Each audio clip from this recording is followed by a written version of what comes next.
You're listening to Ka-Pow, the pop culture podcast. Comics, television, movies, and more. If it impacts fan culture, we have something to say about it. And now, your hosts, Jordan, Cliff, and Seth. Hey everybody, it's Ka-Pow, the pop culture podcast, back once again. We're going to talk a little Star Wars tonight, one of our favorite topics. Hope you'll join us for the full episode. My name is Jordan Lowe. Yep, nub. I'm Cliff Barnes. I'm Seth Skywalker. There's a Star Wars. Sorry, I'm Seth Star Wars. Is that what she says at the end of the movie? I can't remember. Ray Star Hey, Wars. according to my Facebook memories, we officially formed Ka-Pow first week of April 2016, making this moment right now our 7-year anniversary of KPP-ness. That's pretty crazy. Did you say I said KPP. That's the title of the episode. You say KPP. 7 years. Professional. We all got microphones that work. We got 7 years under our belt. Never been better. I know. I think like the first anniversary isn't that paper. So the 7th, that could be penis. I don't know. Could be. Could be. Every day is PP penis day. Anyway, it's a big day. It's a big day, guys. Star Wars, nothing but Star Wars, nothing but Star Wars. What's going on in London? Oh my goodness. Star Wars celebration. The gang's all back. Gang's all gathered over there. They do it somewhere different every year. Is that the idea? It's been a few different places, but yeah, every 2 or 3 years they do it. It seems like over in London. Of course, you know, a lot of the movies were filmed over there, and or at least parts of them. So there's obviously a big following over there, just like here. And they've been in Orlando, they've been in, I think, California several times, and it just gets moved place to place every few years. So they're in London. Of course, there's going to be big breaking news and new footage and things announced to this gathered crowd. So as we are recording, it is just brand new news today. 3 new films announced. Pretty exciting. Psyched? Exciting. Yeah. They love to announce films. They do. Yeah. We don't always love to make them. Anyone can announce films. Oh, yeah. I don't think you understand how this works. So, yeah, it's always fun. The big one was Daisy Ridley is reprising her role as Rey as she leads a, quote, new Jedi Order. That was pretty surprising and pretty cool. Yeah. Like, I was the immediate shock of that. I had a positive feeling, you know. Yeah. I don't know. I'm not sure that if you told me, I mean, like, I think my first instinct normally would think I would not think of that positively necessarily, because it ended so stupidly or whatever, you know. I was sick of it. I was full. I'd ate too many helpings of it. Too many portions. Right. So now, yeah, well done. So now, it's been long enough, I think, that I feel like a lot of people movie. Share my opinion that whatever was wrong with those movies was not her fault. Like, yeah, that's she was fine. Totally. Yeah. I think she's great. Yeah. 100%. Yeah, she was great in all 3 movies, and I never felt any type of letdown towards her, or, you know, even the Rey character was never terrible to me. I was always fine with her. I just hate that they sullied it with the Palpatine stuff. Right. Like, yeah. So let's retcon it and do something. Like, wait, exactly. I'm all about a retcon, baby. But also, set I was just going to say, in announcing that now, when we're right in a Mandalorian season. We just had Andor. Like, everybody's pretty. I won't say everybody, but a lot of folks are pretty high on Star Wars right now too. So they're happy. Star Wars fans are calm. Let's not agitate them. They're at peace. Yes. All right, so this one is set 15 years after Rise of Skywalker, where Rey will attempt to rebuild the Jedi Order as a Jedi Master. And it is directed by Oscar and Emmy-winning filmmaker Sharmeen Obaid-Chinoy.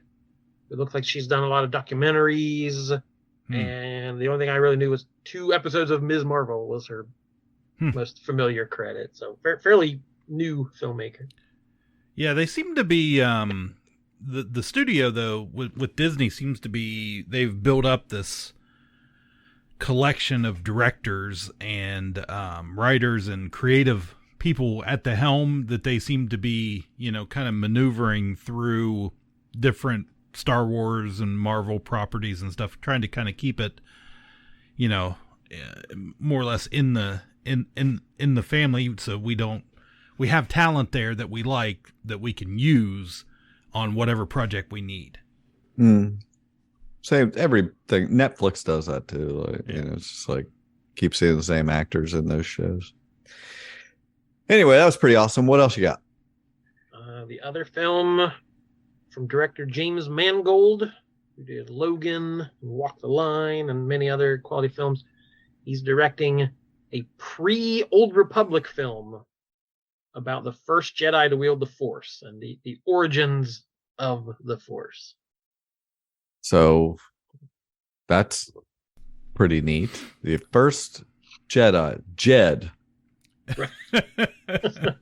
Singular.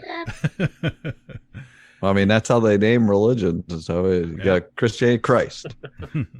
Buddhism, Buddha. Jedi, Jed. You know what I learned today? What? French toast isn't named after the country of France. It's somebody's last name, like some dude at a pub who made it. It was originally French's toast with an apostrophe. Oh. But he was illiterate and didn't know how to write it, so he just wrote French toast. And that's how it got its name. It has nothing to do with France. That is. What about fries? What do you know about fries? I don't know nothing about fries. What about French? You didn't. You weren't inspired to look that up. I want to know. So I'm hoping I hope something like that with this movie. Yeah, it's just Jed in the Force. French's mustard. Is it the same guy? Did he learn? Could have been. He could have been a raconteur. A real Renaissance man.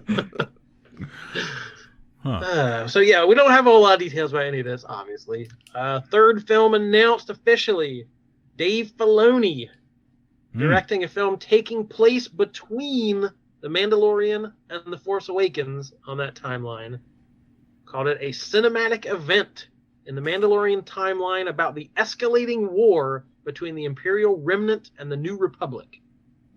Because we've even talking about the show that, this takes place, before the First Order. Like, some of the stuff that we see happening is building towards it. Yeah, we're gonna jump how we got from here to there in a big cinematic way. I'm pretty surprised to see Filoni take on a movie like that. I mean, he's pretty new to live action as a whole, as far as his career goes. He doesn't even direct an episode this season of Mandalorian. Yeah, I mean, he started out, just animation guy. So interesting. I think it's a good idea. Put it on the big screen. People want to see that kind of stuff on the big screen. Well, I'm pretty sure Jon Favreau is involved with this too. I saw them from an interview today, commenting afterwards and just about, they were kind of egging each other on about trying to, Favreau was trying to get Filoni to spill some information accidentally about it. So I'm pretty sure they're working together again. Cool. And again, this is just coming out today, so I haven't seen this, but apparently they showed some footage from the Acolyte that hasn't leaked as far as I know right this second. You may have already seen something. This is set during the High Republic. The bad guys are outnumbered. They're underdogs. It said it was pitched as Frozen meets Kill Bill. I don't know. I can't even fathom what that means. Yeah. But I like those two words. Do you want to kill a snowman? And there's also a little footage from Skeleton Crew. So wait, this is a High Republic. So that's like those comics that I bought some of. And yes. This is pre Phantom Menace, post Jet. After the Old Republic, but before the original. I just wanted to make a post Jet joke. Yeah. Oh, sorry. Now, I did read because they had the cast on stage there, and the new Chewbacca, the guy, not of course Peter Mayhew passed away, but the guy that plays him in Solo and everything since, he is playing. He's not playing Chewbacca, but he is playing a Wookiee, and it's going to be the first live action Wookiee Jedi. Yeah. So that's pretty cool. Yeah. Kashikis. Which is that? Acolyte? Yes. Yes. Okay. So yeah, that's a series, I assume. Mm-hmm. Disney Plus series. Skeleton Crew, also a series. Jude Law starring. With a bunch of kids. They call that Stand By Me meets the Goonies meets Star Wars. Again, okay. I like the idea. I hope they can pull. That's a lot to live up to. Yeah, I can't believe you even say that.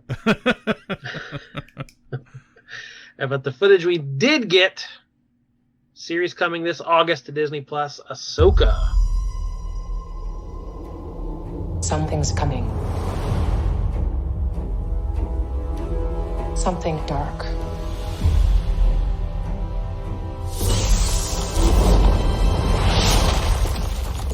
I sense it.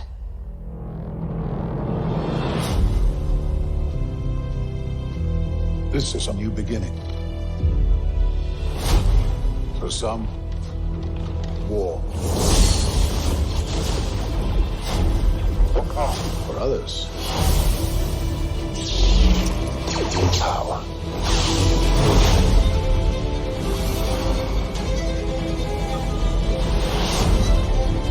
It's been a while. Things have changed. I started hearing whispers about Thrawn's return as heir to the Empire.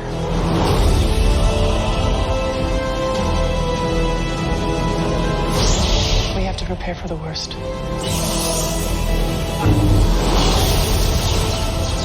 The Jedi fell a long time ago. There aren't many left.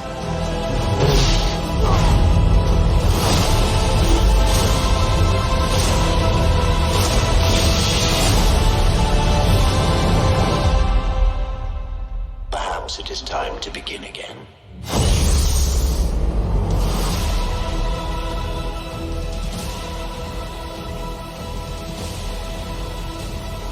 We got the teaser trailer for that. What a trailer. This was not a trailer. I mean, this trailer is like that should be a little snack. This was a full-on meal. A trailer. It was 2.5 minutes. That's what almost every trailer is. But there was so much in it.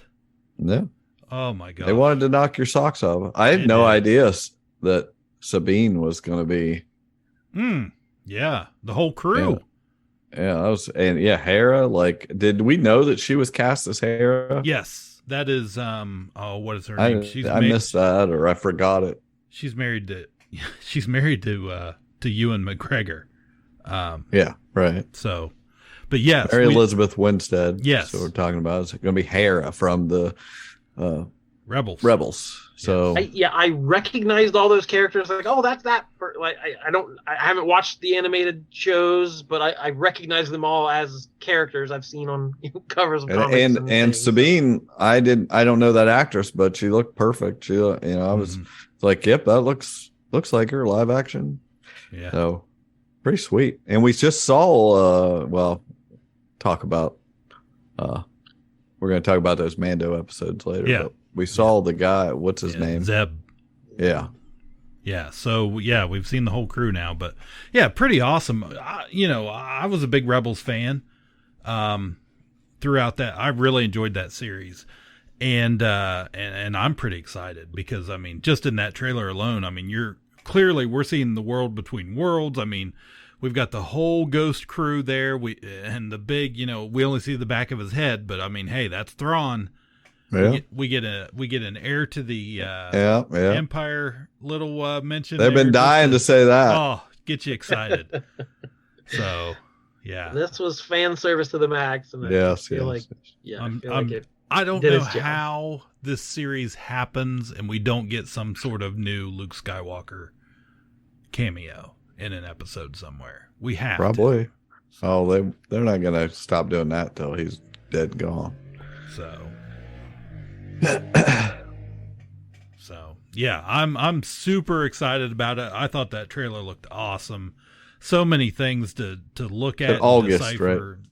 They said August for that, yes. And at some point this year is Skeleton Crew.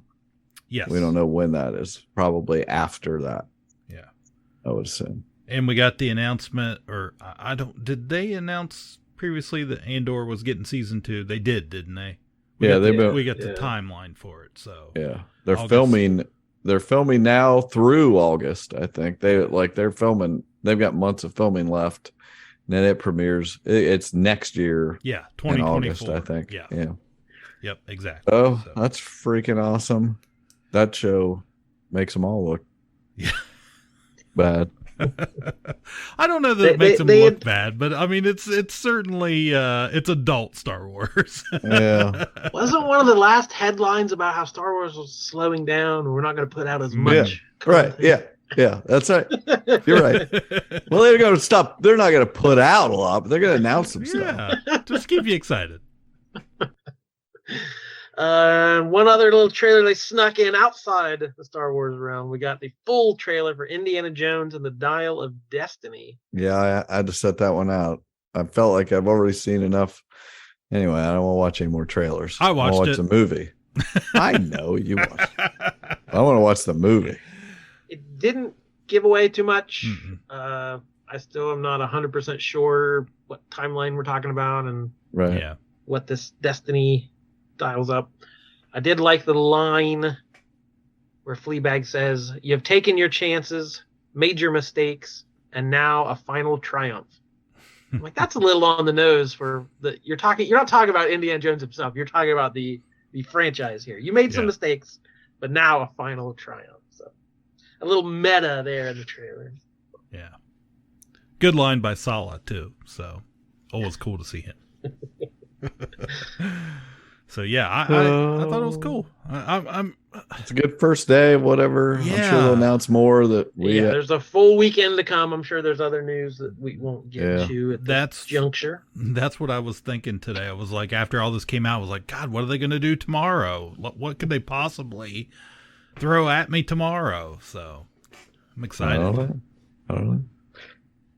All right. Hey, there was some very relevant news to us. Pipe in that theme music. Perlmutter.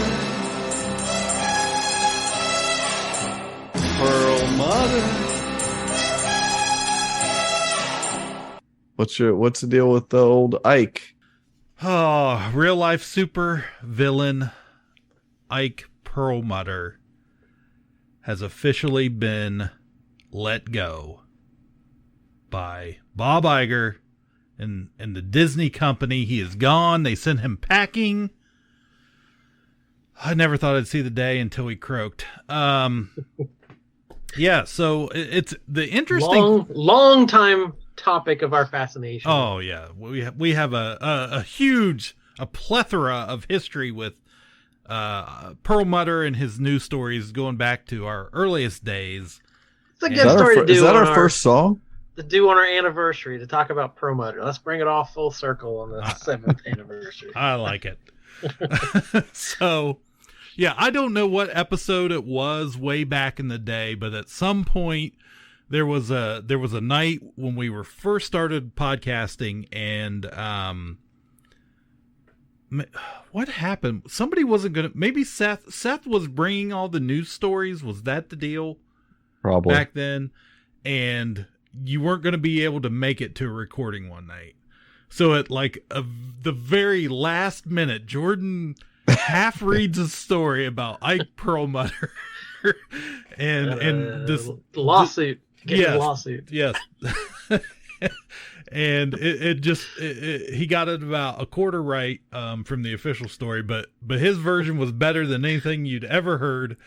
And we turned it into basically an entire episode about Ike, and we just ran with it from there. It was one of the best things we ever did was coming across that news story about his tennis disputes and lawsuits and everything. So to continue that on, so Isaac Perlmutter, who I thought was, didn't really have much of a say-so anymore with the company, but in these layoffs, Disney announced a while ago they were going to do thousands of layoffs and to cut cost or whatever the reasoning was, but they were not going to be. I saw the reported aim being the elimination of 7,000 jobs, or 4% of their global workforce was the goal.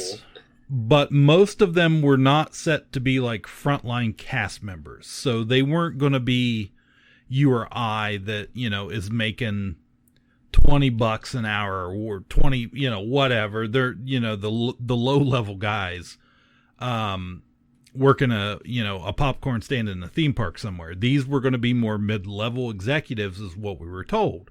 So it was a little surprising when the story hit that Ike and some of his team were the first ones to be thrown out the door, which I was very excited because I knew we'd talk about it a little bit. The surprising thing to me was a little bit of feedback that from just reading online, people kind of defending him. And I was just like, do you know who this man is? This is the Lex Luthor of our time right here. There's this weird thing that he saved Marvel in the 90s from bankruptcy. Like, he came in and kept it from being liquidated. So, like, I'm sure there's some feeling of, woo, the savior of Marvel. And then that's all they know him from, perhaps. Yes. He's also the reason why we don't have, Captain America in Disney World. He sold, in doing that, he sold off movie rights. He sold off theme park rights. He sold everything he could possibly sell to other companies to try and, influx some cash, I guess. But that was a long time ago. So basically now he's just this little old dude that tends to cause trouble wherever he goes because he's grouchy and a tightwad and you name it. He's fought with Kevin Feige now for several years over Marvel Studio decisions and movies and storylines and things like that. So he just seemed to pick the wrong fights. Like, he went after Kevin Feige, the most powerful, profitable executive they have, and then was like cut away from the whole movie. Like, they cut the movie off into its own sector, and like, Ike, he's still CEO of, but just you worry about comic books and all this other stuff. We'll take the movies. And then he did this whole thing with the board member trying to get a seat on the board with some other dude. So that failed. So he's had a couple of these power plays that did not go his way. So right. So that was part of the battle with when Bob Chapek was still around. Is Ike had a basically a proxy, some other old guy that he's buddies with. He kept trying to force onto the board of directors with Disney, and they fought and finally were able to, just straight up say, we're done with this. This guy, he's never going to be a board member. Quit pushing it. We're not giving you power back, and we're moving on. And they rushed Iger back into office as the CEO and all that. So that's where we're kind of at now. But it worried comic fans because they took the whole Marvel Entertainment section of the company and declared it redundant. And it's going to be folded into the larger Disney universe. So they thought, does that mean they're getting rid of comics? But that's what Ike was the head of. So there was some speculation the only way to even get around his contract, just get rid of the whole thing. So basically, it was just throwing out the baby with the bathwater or whatever. Like, we just got to get rid of everything. And so there's hope that, like, okay, now Dan Buckley and the comic people are going to direct more. They're going to report more directly to Kevin Feige, and that's like the creative side of things rather than the bean counter side of right. things. So the hope is this isn't a bad thing for the publishing side, that it's actually a good thing, but we don't know. Yeah, we'll have to wait and see. But, since Bob Iger has come back, we have seen some smaller moves back towards, guest experience, focusing more on creative decisions rather than money decisions and just profit. I mean, they're always going to focus on profit, but, not so in your face, we're just going to charge you more and take away everything. And you will pay us, everything, to get those triple and quadruple profits, whatever their goals are, who knows. But, so it's a good thing. And I actually did a interview with the Wall Street Journal, which this man is famously reclusive, like was never photographed for decades. Certainly never interviewed, but after he got laid off, he had a few things to say. So he's basically admitting how frugal he is, and the headline I saw was like, Ike doesn't care how much money they make, he cares how much money they spend. He was so worried about what stuff cost that even these movies that made $1 billion, he didn't think they should be spending so much on. So, quote, I have no doubt that my termination was based on fundamental differences in business between my thinking and Disney leadership, because I care about return on investment. All they talk about is box office. I care about the bottom line. I don't care how big the box office is. Only people in Hollywood talk about the box office. So yeah, he says, who cares if you made $1 billion if the movie cost, $500 million? He wants to have cheaper product, even if you make less money. So he was always worried about the bottom line, not about the potential of profit. Right. I mean, he can say that, but he's also the guy that tried to privatize the Veterans Office, of our government to make money. So, sure, Ike. He also said, I learned one thing about creative people my whole life. You cannot give them an open credit card. They're doing this for 30 years. Why would they change? And then later, there was no way to force the issue because the creative people at Walt Disney Company are very powerful. So that's reading between the lines. It was like people like Kevin Feige, like these people, they don't know they don't know how to turn a dollar. They just know how to tell their fanciful stories. So he did not care about their creativity or the magic of Disney. He cared about the wallet, which that's an executive's job, I guess, if you want to give him the benefit of the doubt. Good riddance. But So we need a new one. We need a new villain. I think you already found it. What was the deal with? What was the DeSantis thing? God, it's all happening in Florida, isn't it?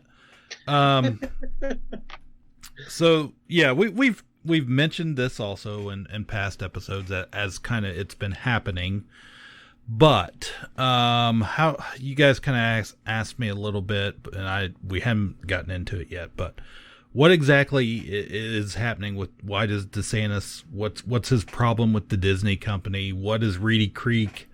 All of that stuff, right? So, do you guys know anything about the Reedy Creek Improvement District? That's Disney's like fiefdom. They run it. They have their own fire department and their own It's their they govern infrastructure. themselves. Yes. So this was created, basic in the times of Walt before they built any theme parks in Florida. This was part of the agreement because back then Florida just wasn't, it wasn't the big tourism place it is now. The mouse brought all of that. And one way they did that was infrastructure because they controlled their property and the upkeep and the development, roads, bridges, just like you said, civil service, fire departments, emergency people. So they have done this since the 1960s, and they have always paid for it. A private business paying for all of that stuff on their property. It was not paid by the taxpayer. And after this whole Don't Say Gay bill and the whole Chapek thing and Disney making eventually a statement about it, DeSantis just could not stand it and was appalled that the mouse would, not be in line with him, his values or whatever. Or, who knows if those are even his values. Could just be political theater or whatever. But in that... Since then, he basically enabled the state to not dissolve, but completely take over Reedy Creek. They renamed it the Florida Tourism Board of, I don't know, whatever. They basically took it over, and when they did that, he appointed his own board members to it. So it became a thing where the Disney company was basically appointing board members, and they were in charge of Reedy Creek. DeSantis has thrown those board members out the door and instituted his own people to, basically be against the Disney company and to make their life hard is what he was trying to do. But before that happened, there were, they hold public meetings.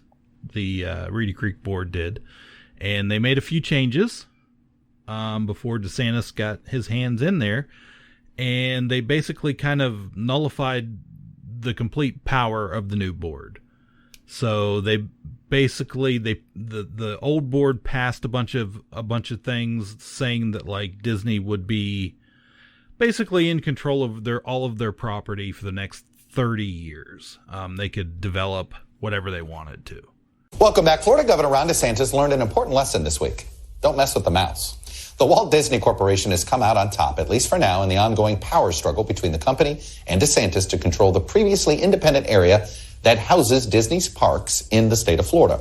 A new document, first reported by the Orlando Sentinel, reveals that just weeks before the board DeSantis established to take control of the area came into power, Disney moved to limit that new board's control, unbeknownst to the governor and the board itself. And they did it, at the time, under perfectly legal ways to do it. The company also invoked a rare legal clause that makes the move valid in perpetuity or until 21 years after the death of the last living descendants of King Charles. For real. Yes, the king over there. The board said that they will challenge the document.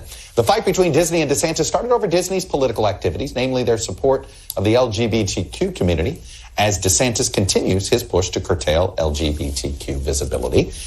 They also included, let's face it, Disney has a lot better lawyers.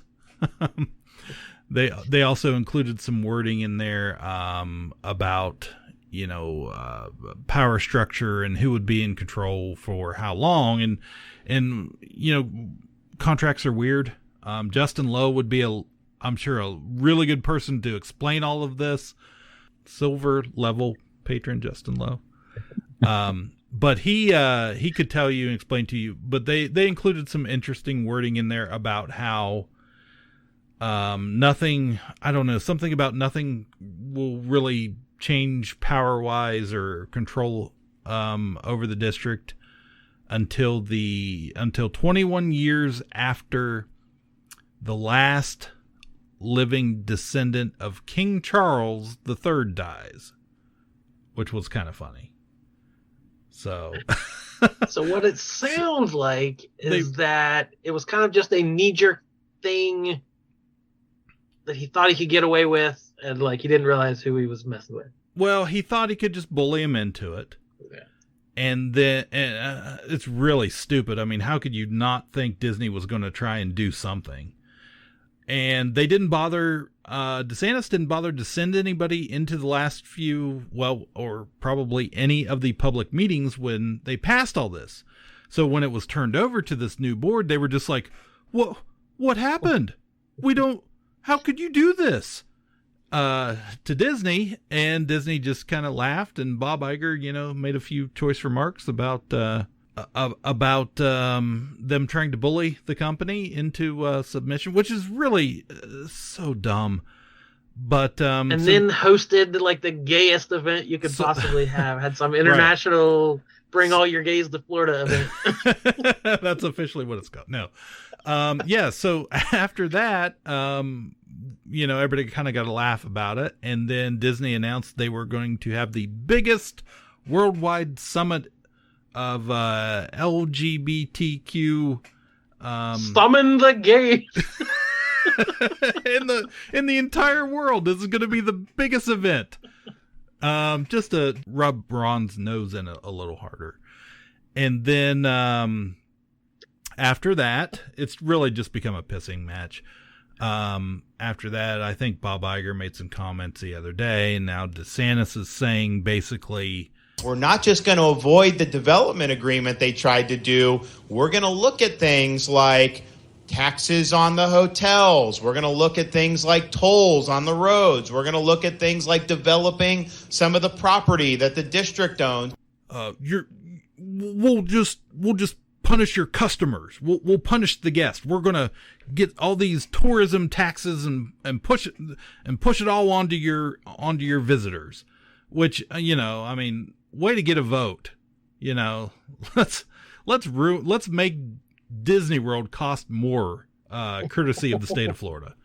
So yeah, it's all just, it's silly. And it was unnecessary because it really ticked me off at first, because Reedy Creek is, you would think a big conservative politician would love a big giant corporation, using their private money to take care of infrastructure and where the public is going to be. Makes all the sense in the world, you would think, to them, and they just totally tried to destroy it. So yeah. Now we got to get a new song. Ike's packing it in, and now we need something for old DeSantis down there in Florida. So at least for now, we'll see if he sticks in Florida or not. DeSantis went down to Florida. He was looking for something to steal. Looking for a creek to steal.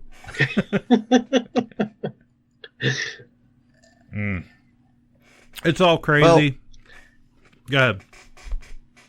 Let's get to some of that Disney Star Wars stuff we've been watching. That the Bad Batch season 2 ended. Yeah. Well, I mean, you weren't liking a lot of these episodes. What did you think of the last, several? I like the last couple there were good. I'm thinking one more season, right? That's got to be the logical thing. Yeah, I can't imagine any more than that.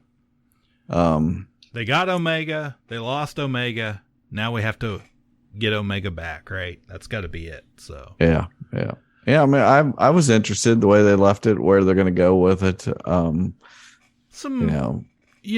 the Kaminoans or whatever they're called, and Kaminoans, I don't know, but they that guy. Well, what's that guy's name? That new bad guy, General. I mean, he's like a what's Doctor? Is it? Yeah, Doctor. He's a Doctor. Dr. Hemlock. Yes, Wasn't Hemlock. that it? Something like that. I knew it was something like that. Yeah, it was something silly. Yeah. No, and then we had a death. We had a death. So right, a pretty big one. And that was, pretty cool line. He whips out a cool line before he dies. Somebody said, "You don't believe that, do you? You don't think?" A guy at work was like, "You don't really think that he died, do you?" I was like, "Yes, I think he died." Yeah, I was like, these are clones, like in a time period when the clones need to be dying. Yeah, like exactly. So I feel like they need to kill somebody off eventually. Well, I totally agree.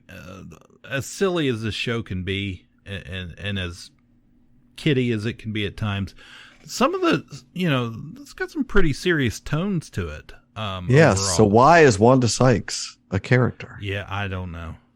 I don't. The children love. I don't hate Wanda Sykes or anything, but her voice is so distinctive. Yeah, and I kind of feel she the sounds. same. I mean, she is not young. No, and she's playing a young character, and it does not sound right to me at all.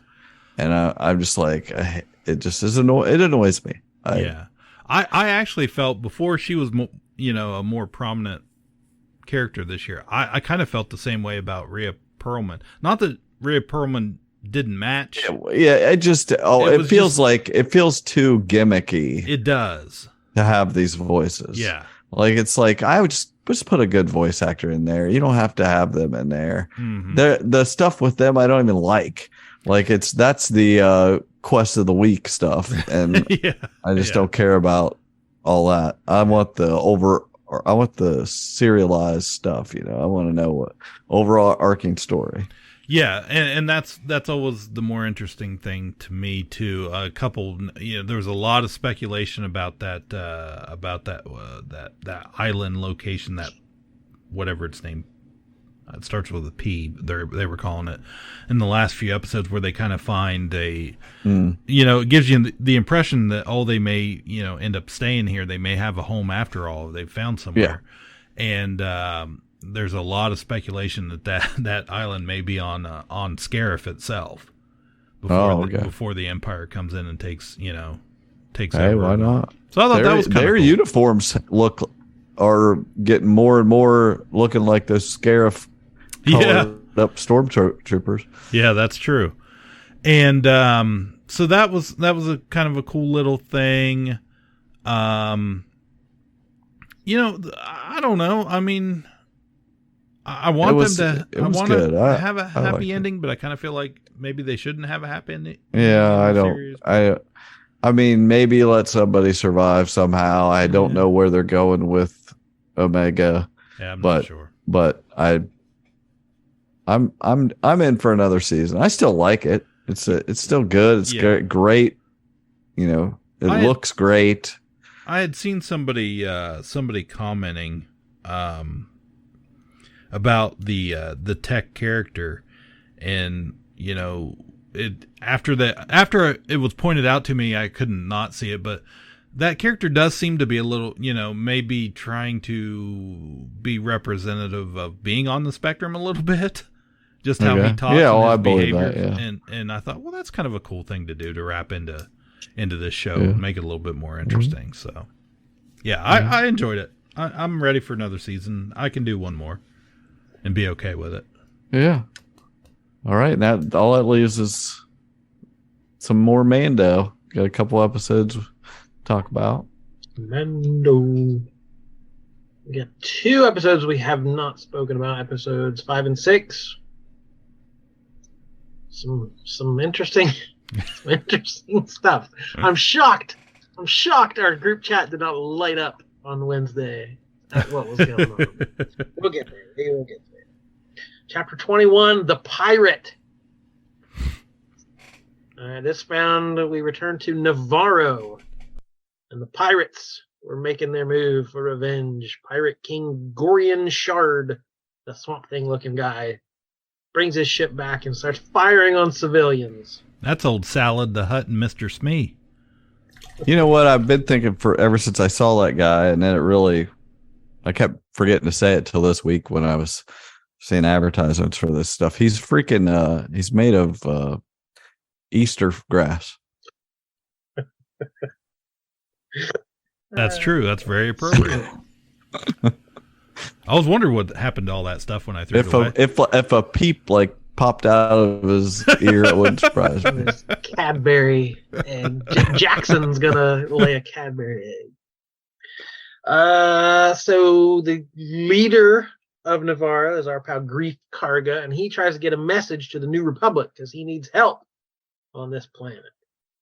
Who does he get in contact with but Captain Teva, who's the X-Wing pilot. Mr. Kim. We've only seen him. Yeah, Mr. Kim. We've only seen him basically as a traffic cop out in the galaxy.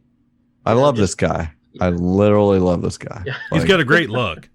Oh, he is one of my favorite Star Wars characters. Yeah, I mean, he's not some great hero of the Republic. Like He's a beat cop.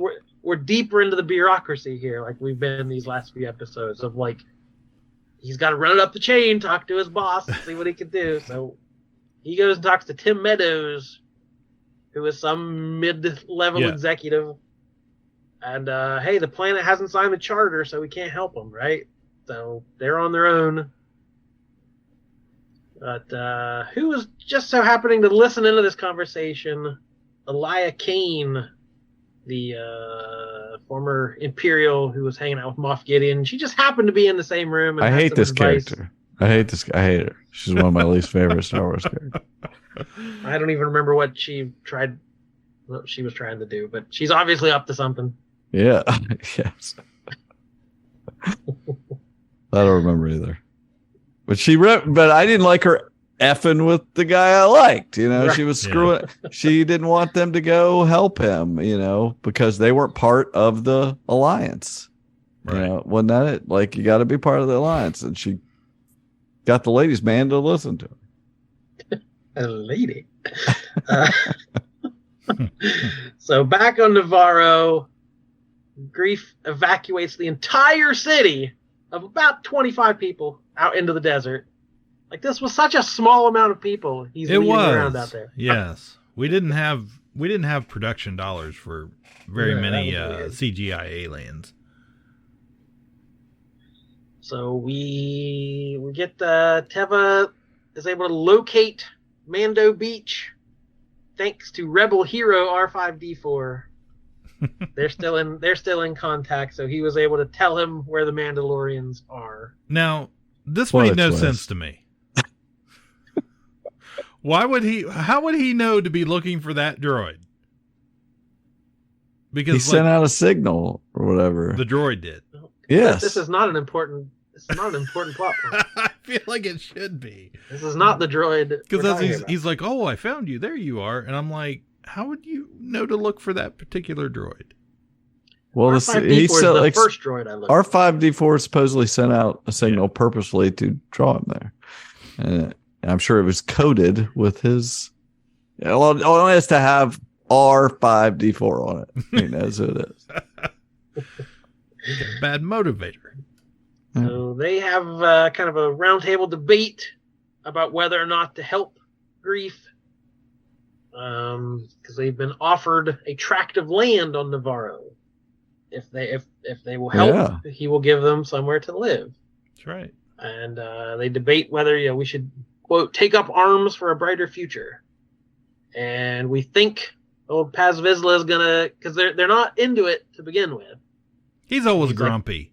I feel like he's grumpy. Yeah, but he swerved at the last second and kind of talked him into it. It's like, yeah, this is what we do. We're gonna.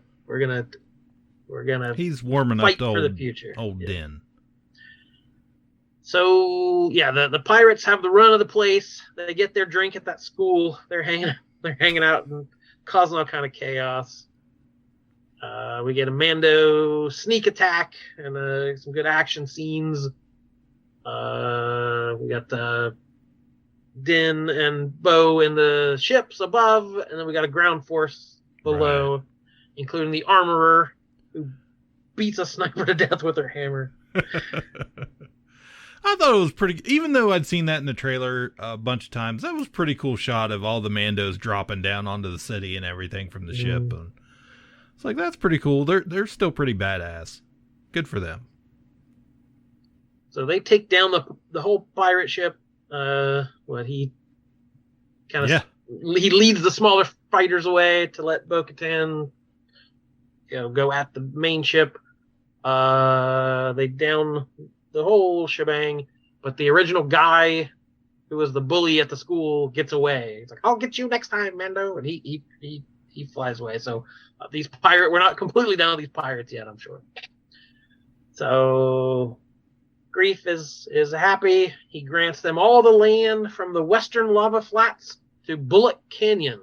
That's pretty cool. That's a little nod to, of course, Jeremy Bullock, the actor who played the original Boba Mandalorian Boba Fett. You may not have a home planet, but you now have a home. So Victory, they're gonna leave Monster Beach, and they're gonna bring their bird monster. They're gonna bring their bird monsters, I'm sure, but we'll leave the turtles and other things. Those damn things are gonna eat so many townspeople. There's only 25 of them. They'll be hungry later. Yeah. So Bo-Katan has a little sidebar with the armorer, who asks her to remove her helmet. What is going on? This was so ridiculous. What is like going this on? show, this is what I'm talking about. I'm just like, I was like, give me a friggin' break. You're the hard ass that said we can't do that. And everybody's like traveling to different planets and trying to walk in the water. And now you walked in the water and you didn't even mean to, and you had your helmet on. You haven't taken it off set. All right. You get to be in the club. Yada, yada, yada. Okay. Take your helmet off. It's like, you just make all this shit up as you go along. I think we've figured that out. But she says, not enough. It's not enough for a few to walk the way. All must walk together. The next age is upon us. And she tells Bo, you have walked both worlds. You're the only one who can unite us. So that's her logic, that she's finally maybe started to bend a little bit, that to get her way, she can't be as strict as they have been. I still feel like these two know each other. I mean, from like back in the day, you know. I didn't get that at all, but I think who knows? It's just like, okay, yeah. She's so then she walks out there and they're all like, what the fuck? She doesn't have her helmet on. Why am I sweating my freaking balls off here? And she just gets to walk out here. Explain that. Explain it to me, armorer. She doesn't have to. She just says, this is the way. And they all say, yeah, this exactly. Is the way. This is another way. She says it's time to retake Mandalore. So Bo's going to go seek others in exile and try to bring all the tribes together, because we all got to be united. We can't be different systems, different belief systems. And it's a good plan. We're paying Katie Sackhoff too much money to hide under that helmet. So that's the end of that story, but we got a little tag at the end as Teva is back in his X-Wing. He comes upon a derelict Imperial shuttle. Yeah. Better days, and all these details are classified. He can't figure out what this is or where it was going. So this is where he calls up an old buddy from Star Wars Rebels, Zeb. Old Zeb. Yes, Zeb. It's one of the main crew on Rebels. Yeah. What kind of creature is he, Cliff? Yep, he's an orc. No, I don't know. I don't know, but you don't either. I was sitting here trying to think, what Zebarilius, what species is he? They took the concept art for the original Chewbacca, and they made this species from that. Right. But I can't remember what the name of them were. But yeah, and it was a pretty cool shot at that bar too. To see, did you notice Filoni and the other two directors sitting at the bar drinking that had played the X-Wing pilots? I assume that was somebody, but I didn't recognize. Yeah, it's pretty cool. So we learned that this was Moff Gideon's prison transport. Lasat. He's Lasat. There you go. And not only is everybody dead, Gideon is gone. There's a fragment of Beskar left behind. So were these Mandalorians who did it? I thought it was palladium. Are we framing? Was it Percival Pickens who did it? We don't know his master plan. I just want all these shit just tie together. So we'll get there someday. We've got more than our wildest dreams now. Oh my gosh. It can only get better. What a time to be alive. No, when as there are rebel troopers floating in that ship because it's been blasted open. Two thoughts. Going back to Clone Wars, my thought was remember the the Mandalorian super commandos that went to fight for the Empire? I thought, that would be cool. Number two, I thought, is one of those floating hands, is that Cara Dune? Did they just blast her away? That'd be nice. They should have said that. Should have had her like holding that medal she got. just her head floating in space. Yeah. That would be amazing. Tumbling through. Just her head and Luke's hand out there. So that's the end of that one. And episode 6. I looked at Reddit that Wednesday afternoon before I had seen the episode, and the Star Wars discussion was like way at the top of the Reddit homepage. I bet. So I thought, this must be somebody play the wrong flute. This must have been a really good episode or something controversial. Oh shoot! I had a clue what I was in for. And actually, a friend of the show, Russ, was in that day too. He's like, "Have you seen that yet?" I said, "Nope." Yes, you'll know what I'm talking about. Like, he didn't spoil it for me, thankfully. But yeah, I wonder what Russ thought about it. He knew what we were in for. Yeah. All right, chapter 22, Guns for Hire, directed by Bryce Dallas Howard. Blame her. I always like her episodes. Yeah, I love this episode. Oh, I did too. I'm going to say at the top, I love it. We all unanimously love this episode. Yes, absolutely. And I had not mentioned it to you guys because I didn't know how you were going to react, but I thought it was so fun. All right, so this one kicks off. We're on a starship with the Quarrens, who are these starfish-headed aliens. The captain sits in a water bowl. Yeah. In the cockpit. So they come from the same planet as the Mon Calamari. And they're always you see the fighting. ship, and I'm like, is that a calamari ship? Oh well, same deal. These guys live in the same place. That was pretty trick. I like that. The water going down into the floor and stuff.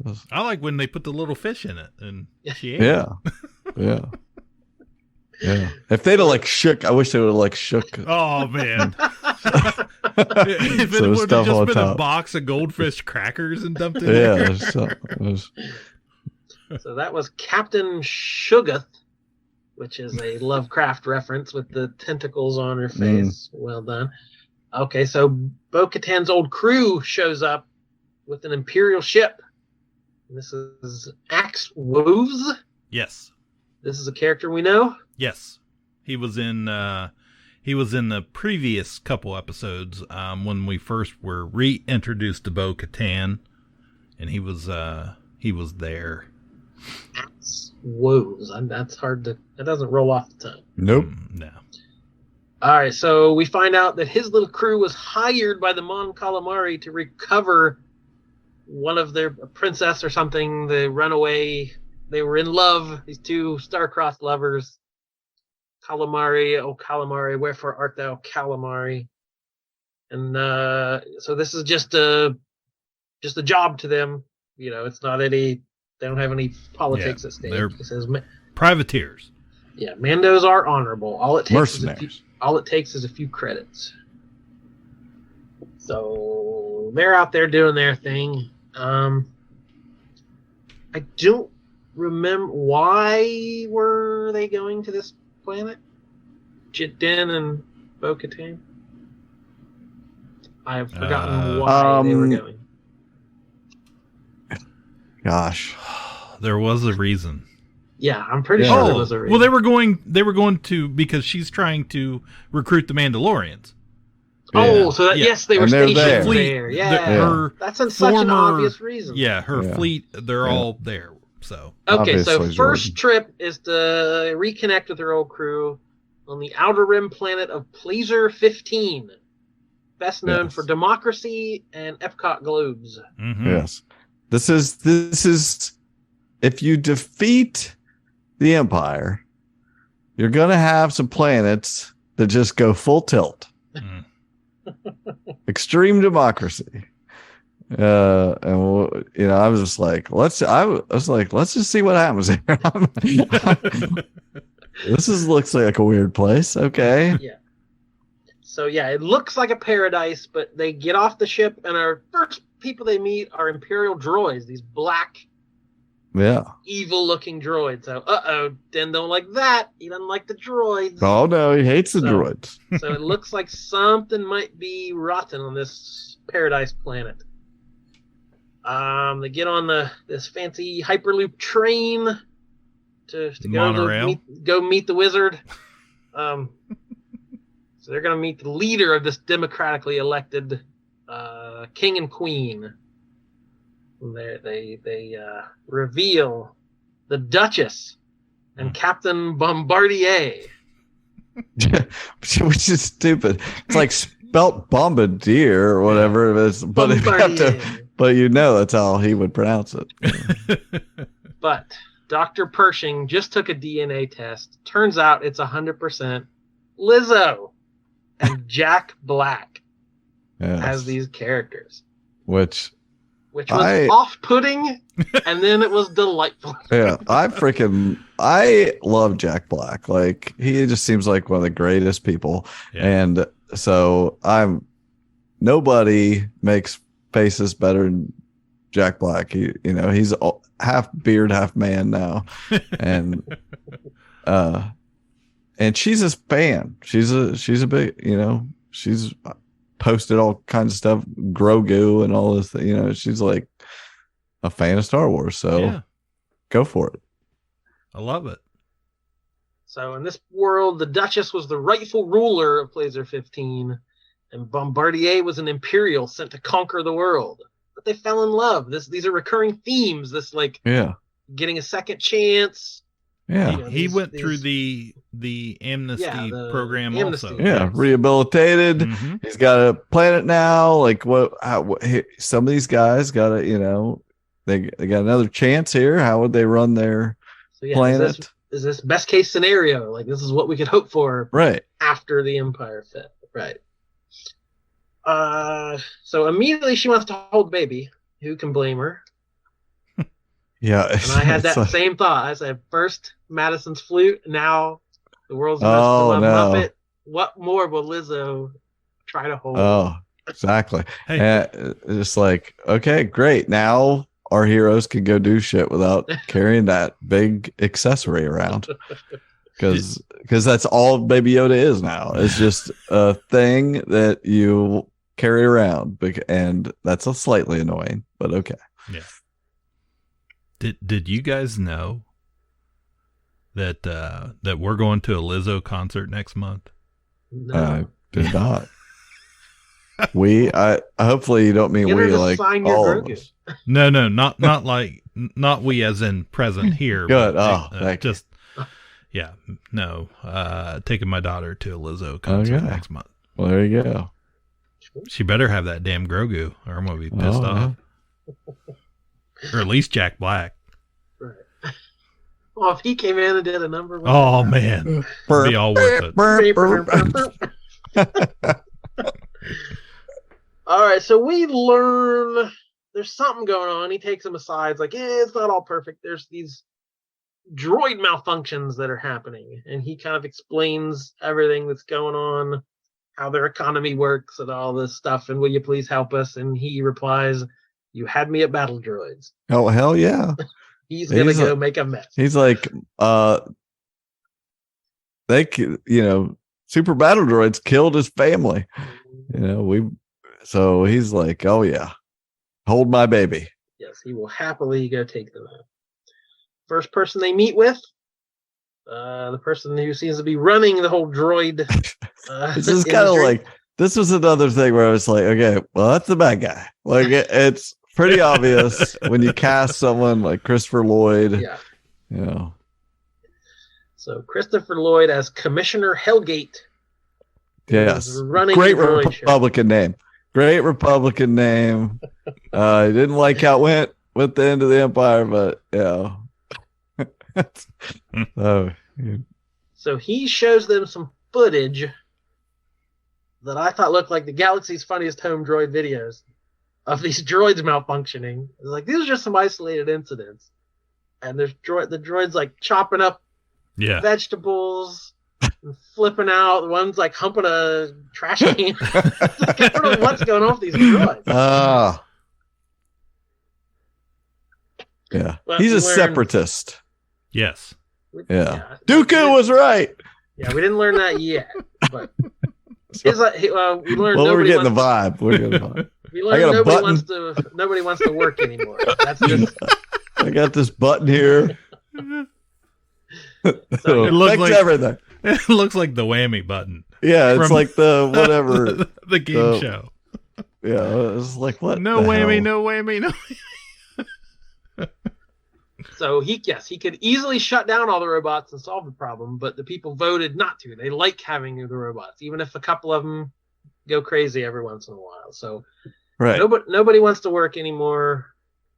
Everybody just wants. Which to this live is in a robot this is the utopia. dream, right? This Yeah. is utopia. This is Yes. utopia. We get if this is like, I mean, this is what I liked about this episode is they take you down this road and like, what about this? What about this? You know, and you're just like, okay, well, what if hypothetically we got this? There's all this AI stuff going on. What if we actually pull it off and have them doing all the work for us? What if they take our jobs?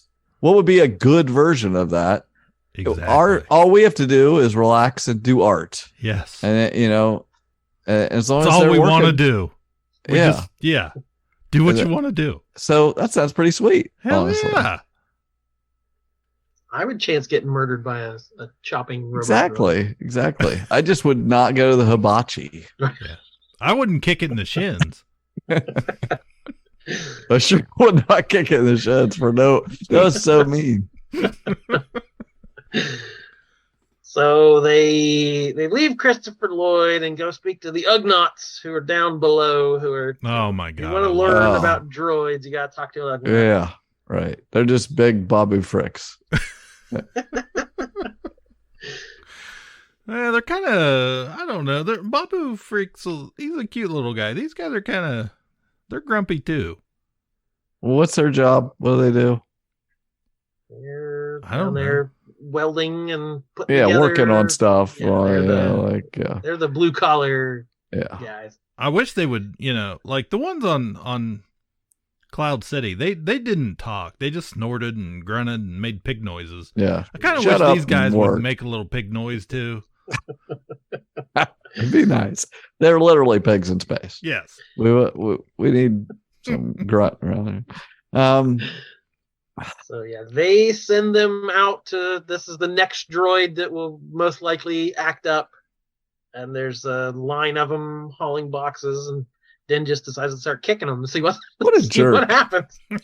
What a Which is jerk. straight out of that, those robotics videos of like the drones and stuff I've seen those the little like dog looking Yeah. things. Mhm. You I kick was them like- to see if I they'll was- watch them. Yeah, I was like feeling the iRobot vibe, and then he straight up Chris rocks him. He just the droid just does a Will Smith smack. And I was like, this is iRobot. Yeah, I wrote that down too. I was like, this is so iRobot. Oh, and So yeah, they gotta- this was great. When that sucker took off running, I was like, this is cool. I like that. Like, that was neat. They had chasing. Yeah, this was all like a cop show. This is a buddy Yeah, cop show. So yeah, this was the foot chase. The perp's running. Yeah, We got to take yeah. him out. Right. So they end up getting to the robot has a thing on him from this droid bar called the Resistor. So they Which is a perfect name. Perfect double meaning. I loved that. I was like, yes, the Resistor. That is so freaking cool. So they pop in to get some answers, and I heard very clearly in my head, we don't serve your kind here. But they weren't like that. They were nice No. robots. Again, like the theme of these episodes, they're looking for a second chance. They don't want to be replaced and torn down. Yeah. We would love they want to help to people. serve you Yeah. and get a second chance to live. You can do your art and do that. We just want to have a purpose and, hang out at this bar at night. And I was like, yeah, this is my dream. I've been talking nice to Alexa, and I'm, I want to be on the side of this. And they said all the organics will die soon anyway, so we can help them for a while. Like, what's the big deal? Yeah. They're not too worried about it.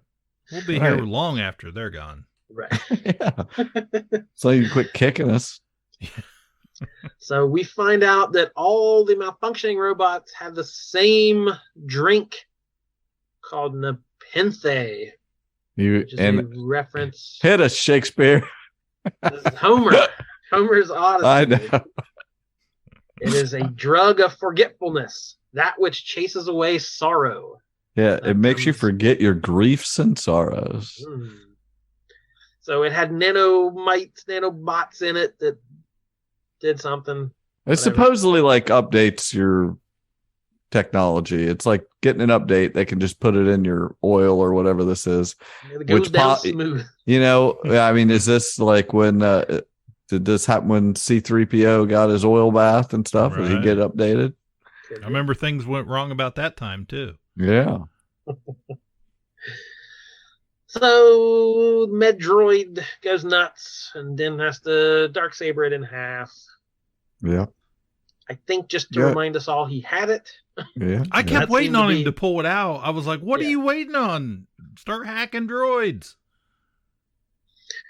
And then it all comes back to Christopher Lloyd, of course.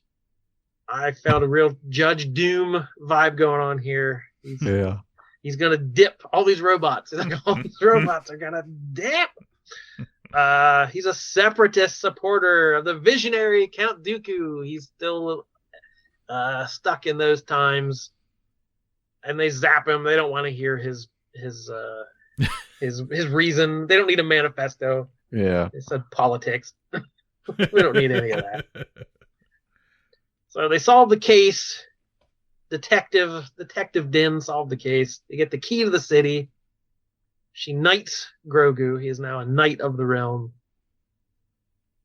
That was stupid. We call it a day. I was just like, that thing didn't do anything. No. He didn't go on they did it. They saved the day. They went off, did all that, right around, kicked the thing, chased it, chopped things in half, figured it all out, saved the day, caught the bad guy. I knight the Muppet. I was like, gosh, come on. Grogu ate lunch and got an award for it. I know. Played a game. Helped cheat her in the ball game. Crazy. You know what if they should have like I mean, he's just cute to look at, but whatever. They should have like, they put a camera on like an eagle's nest or something. They should just have like a 24-hour live feed of Baby Yoda eating things. During each episode, he's just up in the corner and you're seeing what he's doing as the episode is happening. Yeah. Right. Yeah. He's just looking around, chasing frogs. Yeah.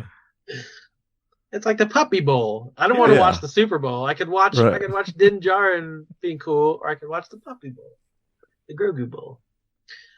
All right, so with that out of the way, they let them go talk to the other Mandalorians. They don't seem happy to see Bo-Katan. I freaking hated this. I mean, I liked this episode. I thought it was fun, all that stuff. But this is what we assumed when we talked about this, when she killed that. This was in the opening anyway. Before the episode, they showed this to remind everybody that this was what was going to happen, and it was about this fight where she picked up the Darksaber and everything. It's like what can we pick the most anticlimactic way to solve this? This is a visual show here. And they're just like doing paperwork here. Ugh. Yeah, so they're not going to listen to her because Axe is in charge now. So Bo has to challenge him. So they have to have a fight. And immediately, the minute they start fighting, I'm like, whip out the flamethrowers. I knew it was going to come down to flamethrowers. Yeah, it was a terrible fight. But it starts out with like jetpacks and knives and flipping around, and it was all right. They have run out of things to do with the Mandalorian fights, and I feel like somebody could think of something better. Yeah, we need to hire a new stunt coordinator there. Exactly, that's what I was thinking. And why did they not just write this in a way that those two had to fight? That's all. That would have been way better. So Bo-Katan defeats Axe. But they're like, well, you're not even the boss because he's got Darksaber. So, like, they weren't going to listen to her anyway. Yeah. So he has to say, oh, yeah, that thing that happened a while back, you get the sword anyway. So, like, I don't know why they waited this long to do it, but for what, You defeated the guy who defeated me, so therefore you defeated me. Yeah. Here you go. Take your prize. And they say They're the all blade cool has with that. returned to its rightful owner, and we get a shot, a very epic Hero shot. Hero Ending the blade. But yeah, it wasn't exciting, or it wasn't like because we had talked not like at all. Didn't she earn the Darksaber at that point? Like I know people have debated that the moment 3 had episodes passed, ago. yes. Yeah. So now it's just like, oh yeah, I forgot. Here's your sword. Yeah. But at least it's over. And again, it's great when the thing we know they're going to do eventually, they did it, and now we can get something else to happen that we don't know. Yeah. So they've basically more or less redeemed Bo-Katan, her character. Yeah. So how much? She's just so I get this, and I can get my helmet off, and still be in your dumb religion. Okay. How much? Thanks, I guess. How much longer do you think she lives? I don't know. I'm guessing probably not too much longer. Like I was really hoping they would make her, and I mean they have made her, back to her hero, but I really would have. Well, and it may still happen, but I would like to see her, have a little bit more redemption and carry on her mission. Well, she's still gonna go gather all these Boba Fett's together. We gotta get all the Boba Fett's together. All the axe wolves. And then be ready, whatever. They'll retake Mandalore. What was the plan? I don't remember. Cliff knows how hard that is. That he's been searching. Oh. You got to search the bargin bins. You got to go to the flea market. Exactly. Putting together He's trying to get all the Ewoks together. He's getting all the Wickets. Getting every version of a Mandalorian. Yeah. Tough to complete your collection. Which at this point, we have to know that the Empire has got something to do with Mandalore. Like, whatever they're going into to take Mandalore, it's going to be a bunch of freaking Empire, because everything when they went there, who'd they get chased around by? Right. TIE fighters. Yep. So why they don't want you there? We're going to blow your castle up. Get the heck, go away. Don't ever try this again. It's like, what's going on? We know Moff Gideon is coming back. Yeah. Is that just Moff Gideon, or is it the wider Empire itself? Yeah, the whole Empire against them, or is it just this one guy wanting revenge? I don't know. Don't know. But we'll be here to figure it out. That's right. Right? Yeah. Yeah. Just checking. This is the way. So that'll do it for this Star Warsy episode of Ka-Pow, the Pop Culture Podcast. Thank you for listening. Thank you for being a Jesse. And whether you've been with us all 7 years that we've been doing this, or whether you're a brand new listener, we love having you. We'd love to interact with you. We'd love you to comment, share, like, subscribe, whatever. Sign up for Patreon. We're happy to share. Become a patron. And we'll be very happy to share our KPP-ness with you. That'll get him. That'll get him in. Oh, we just got 10 people right off the bat.